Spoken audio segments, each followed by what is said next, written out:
नशा तस्कर हो या फिर जो नशा तस्करी का काम करता हो उसके खिलाफ पंजाब सरकार लगातार जो है इस समय एक्टिव बनी हुई है। कारण क्या है कि बीते दिन डीजीपी की तरफ से एक बड़ा जो है फैसला सुनाया गया। हालांकि अभी इसको इम्प्लीमेंट करने के लिए समय लगेगा। उन्होंने कहा कि जो भी नशा तस्कर है जेल से अगर निकलता है तो उसके एक जीपीएस डिवाइस उसके पैर या उसके हाथ में लगाया जाएगा, जिसका मकसद होगा कि जो नशा तस्कर है अगर वो भागता है, क्योंकि आमतौर के ऊपर क्या होता है कि जब भी कोई नशा तस्कर निकलता है या तो वो जो है बॉर्डर एरिया के ज़रिए वो विदेश भाग जाता है इलीगल तरीके से, तो उसके ऊपर नज़र बनाए रखने के लिए एक बड़ा डिवाइस जो है तैयार किया जा रहा है ये। और इसके लिए आइए सबसे पहले हम आपको सुनाते हैं कि डीजीपी ने इसके ऊपर क्या कहा।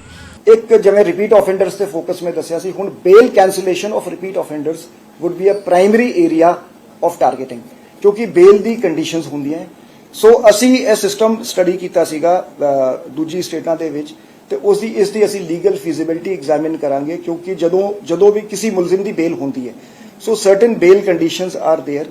जिवें जम्मू कश्मीर दे विच उन्हां ने GPS tracking through GPS anklets शुरू कीता है for UAPA persons bailed out. So we are examining the proposal from legal point of view without having full concerns towards privacy and human rights कि ਜਿਹੜੇ ਇਹਨਾਂ ਚੋਂ ਵੱਡੇ ਸਮਗਲਰ ਹੈਗੇ ਜਿਹੜੇ ਉਹ ਬਾਹਰ ਆਣਗੇ ਕੋਰਟ ਦੇ ਕੰਪੀਟੈਂਟ ਕੋਰਟ ਦੇ ਆਰਡਰਸ ਲੈ ਕੇ ਉਹਨਾਂ ਨੂੰ ਜੀਪੀਐਸ ਐਂਕਲੇਟਸ ਪਾਈਆਂ ਜਾਣ, ਸੋ ਦੈਟ ਉਹਨਾਂ ਦਾ ਮੂਵਮੈਂਟ ਉਹਨਾਂ ਨੂੰ ਟਰੈਕ ਕੀਤਾ ਜਾ ਸਕੇ, ਉਹਨਾਂ ਦੀ ਐਕਟੀਵਿਟੀਜ਼ ਜਿਹੜੀਆਂ ਉਹ ਟਰੈਕ ਕੀਤੀ ਜਾ सके।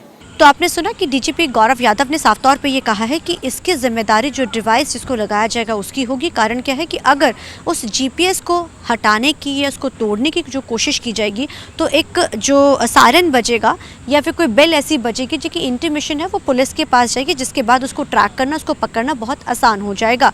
ये जीपीएस सिस्टम इसलिए भी लगाया जा रहा है और क्योंकि जिससे कि ये आसान हो जाएगा कि आने वाले समय में जो भी नशा तस्कर आमतौर पे क्या होता था कि जब भी किसी को बेल मिलती थी या तो वो बेल मिलने के बाद या तो वो गायब हो जाते थे या फिर से वो इस जो कि काम में जुड़ जाते थे। तो इस जो डिवाइस के साथ एक बड़ा जो अहम चीज़ रहेगी कि उसके ऊपर नज़र भी बनी रहेगी। और इसी के साथ साथ जो बड़ा एक कारण क्या रहेगा कि अगर वो कोई भागने की कोशिश करता है या उसको तोड़ने की कोशिश करता है तो उसको भी जो है पहले तौर के ऊपर उसको पकड़ा भी जाएगा। और इस डिवाइस को जो चार्ज किया जाएगा वो जिसको ये डिवाइस लगाया जाएगा जिस पे तस्कर को, उसकी जिम्मेदारी बनेगी कि इसको किस तरीके से उसने चार्ज करना है। इसका पूरा रिकॉर्ड जो है वो पुलिस के पास होगा। बाकायदा जब भी ये डिवाइस उनको लगाया जाएगा इसकी जानकारी कोर्ट को दी जाएगी। कोर्ट के हुक्मों के बाद उसको पूरे तरीके से किया जाएगा। मकसद सिर्फ एक है कि चीज़ें पारदर्शी हों।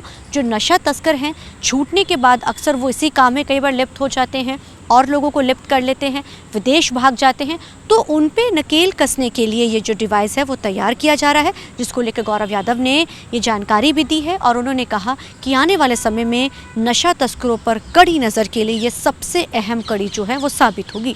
कैमरामैन अलजिंदर के साथ चंडीगढ़ से TV9 की रमनप्रीत कौर।